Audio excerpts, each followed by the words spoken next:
Now listen. Benjamin Franklin founded a daily newspaper, a tabloid.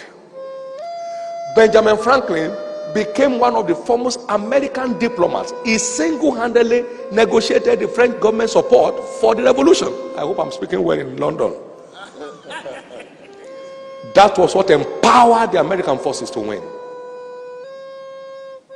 Today, there's a Benjamin Franklin Day in America. There are only 365 or 360 days in a year. They gave a day to one man who died about 300 years ago. That is the treasure of wisdom. It is not common sense, it's a costly sense. Come on, say costly. Wisdom is not common sense, it's costly sense. Very costly sense. Very costly sense. Benjamin Franklin read his way into greatness. He read his way into leadership. He wasn't waiting and wishing for it, he was working at it. How can someone with a 2-year formal education found a university that is still relevant today?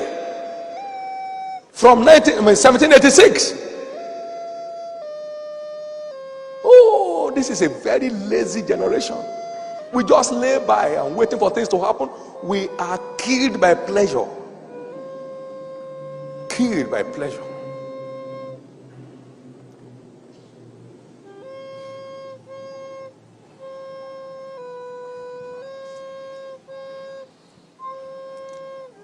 Think of Michael Faraday. How many have heard about Michael Faraday? Now I'm talking about these folks because they are believers.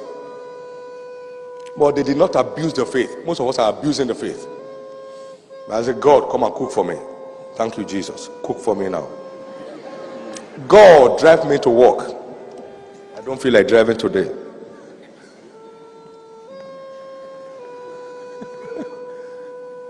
That's faith abuse. Michael Faraday was a lab. Now, let me tell you a story. He also had a 2-year formal education. I noted some of these things in my book, Winning Wisdom. Now, you see, Michael Faraday was also a printing apprentice. It was a booming business in their days, so people learned how to be a printer. So he was there. But every time scientists exhibited their experiment, in those days, they were going about not watching film and videos and movies like today. It was a knowledge era. Come on, say knowledge era. Scientists will come in and exhibit their experiment.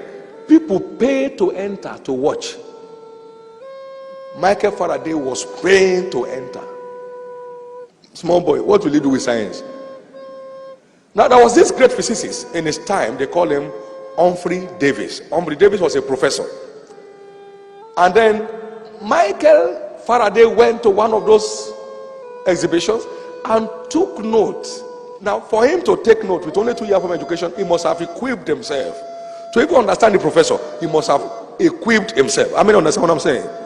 Now, Michael Faraday binded the notes and sent it to this professor, just to satisfy his printing and then all that, how much he enjoyed the lecture. So one time, a time came when the lab attendant of this professor left. And this man needed a lab attendant. Then he remembered a boy gave him a binded note of his lecture one time. Said this boy may be interested in being a lab attendant. So he rode on his horseback to trace the address. And he found Michael Faraday. Would you mind being my lab attendant? Oh, with all pleasure. So Michael Faraday was a lab attendant who grew to become a world-class physicist. Now listen to me. In his lifetime, Humphrey Davis began to be envious of the intellectual capacity of Michael Faraday. In fact, his biographer said he was reasoning more logically than Humphrey Davis. Well, to cut the long story short, you know the story if you're in the sciences, how great a name Michael Faraday made for himself in the field of science. Michael Faraday was not only a believer, he was also a preacher. But sold out to an undying quest for knowledge. and so earned his place in history. We don't talk of wisdom without knowledge. Now, let me say this.